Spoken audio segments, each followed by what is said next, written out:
Olá, eu sou Lúcia Lázaro e hoje nós vamos estar falando a respeito de comunicação. A comunicação é sempre um problema presente nas organizações, seja quando a gente faz pesquisa de clima, ou quando a gente vai fazer algum trabalho, então a gente faz um diagnóstico, um assessment e a comunicação aparece como um problema constante. E apesar de já ter sido muito falado a respeito de comunicação, nunca é o suficiente. Por quê? Porque cada vez mais a gente está descobrindo coisas novas através da medicina, através de neurociências e outras fontes de ciências que ajudam a gente a entender melhor esse processo. A gente conhece normalmente a comunicação escrita e falada, ou então a comunicação visual, que é aquela que a gente lê, onde tem um emissor, um receptor, e uma mensagem que é transmitida através de alguns veículos ou canais. Muito bem. Vamos falar um pouco a respeito da comunicação que não é escrita e falada, que é a leitura corporal.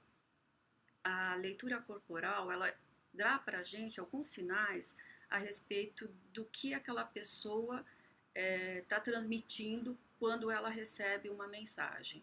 Então, se ela meneia a cabeça, ou se ela mexe o corpo quando você fala alguma coisa, demonstrando algum desconforto, a gente precisa também estar atento a esse tipo de comunicação. E conforme a gente vai observando com o tempo, a gente vai ganhando uma maior bagagem a respeito dessa leitura corporal, de sinais que a pessoa está emitindo e que não são sinais que são falados.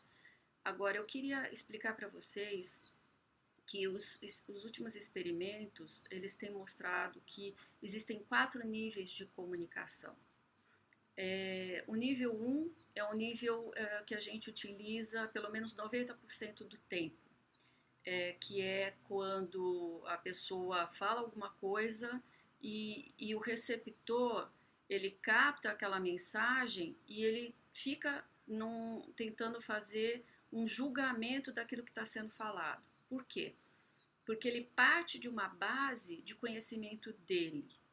Então, a pessoa começa a falar, porque eu estou passando tal problema, e ele já encaixa num conhecimento dele a respeito de um problema, mais ou menos com a mesma conotação do que a pessoa está falando, e ele já interrompe a pessoa, não, eu também já passei por esse problema, faz assim, assim, assado. Quer dizer, ele parte de uma base de conhecimento do passado, que ele já viveu. E isso acaba fazendo com que não exista abertura para a pessoa que está falando com ele, primeiro, colocar 100% do que ela quer colocar. E segundo, para acontecer alguma coisa nova e diferente. Por quê? Porque a partir do momento que ele encaixa em algum conhecimento que ele já tinha, ele mesmo bloqueia, ele não permite que alguma coisa diferente surja dessa conversa. Bom, isso faz a gente ir para o segundo nível. E o segundo nível é quando a pessoa fala alguma coisa e quem está escutando percebe alguma coisa diferente. Por quê? Porque não encaixa na experiência ou no conhecimento que ele tem. Ele saca que esse diferente é novo, é desconhecido para ele. E a partir desse momento que ele percebe que tem alguma coisa diferente, existe uma pequena abertura para esse novo. Vamos falar aqui de um exemplo. Por exemplo, um paciente vai num terapeuta e coloca para o terapeuta uma questão familiar. O terapeuta já tem toda uma bagagem de passado, então, num primeiro momento, provavelmente, a captura da mensagem, ela vem já com um pré-julgamento de alguma coisa existente. Mas digamos que essa pessoa fale, mas aí aconteceu tal outra coisa e isso não encaixa na experiência do terapeuta. É importante a gente falar que o terapeuta ele tem treino, já foi suficientemente treinado para poder não ter esse pré-julgamento, para poder deixar que a mensagem chegue, que ele permaneça em silêncio e que ele procure não ter nenhum pré-julgamento a respeito do que está colocado. Então, muitas vezes, apesar desse treino, num primeiro momento, ele tem um pré-julgamento. E só num segundo momento é que ele para e dá espaço para realmente a pessoa colocar a segunda parte da mensagem dela. E que aí tem essa diferença, tem alguma coisa que é inédita para o terapeuta.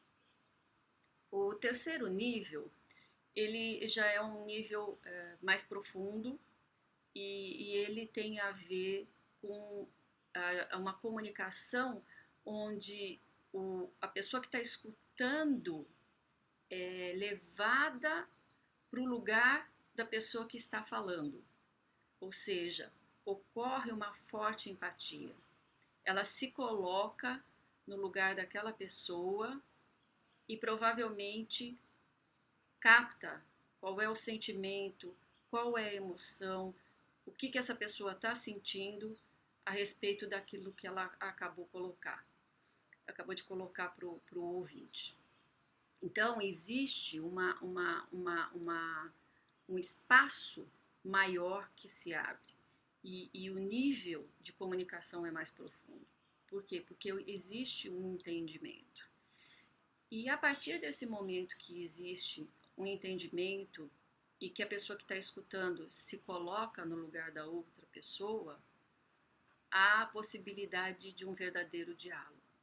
Ela não parte de uma base de conhecimento do passado, ela não parte de coisas que ela já sabe.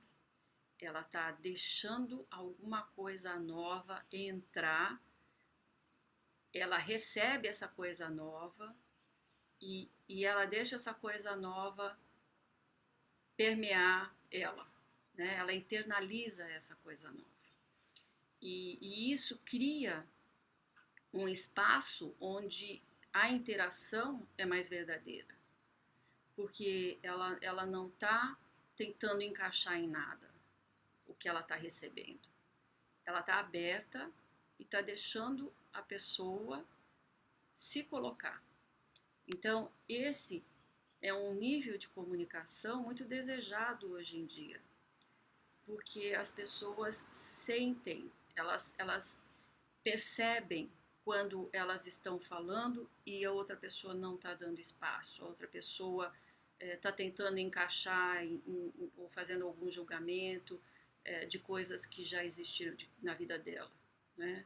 Então, é como se ela não tivesse permissão para colocar aquilo que verdadeiramente ela está colocando. E o nível 4 de comunicação é um nível mais profundo ainda, que é um nível não só de ressonância, onde essa pessoa que está escutando entre ressonância e empatia com a pessoa que está falando, mas é onde também a gente entende que é criado um campo de interação. Existe uma troca de energia nessa coisa nova. Existe aqui sim uma possibilidade de futuro. Então, esse é um lugar que é onde surgem as ideias, é onde surge a criatividade, é onde a inovação acontece. Então, é importante a gente estar observando isso, a gente estar alerta para isso e a gente, no dia a dia, procurar dar espaço para que as pessoas se coloquem e a gente não fique no pré-julgamento.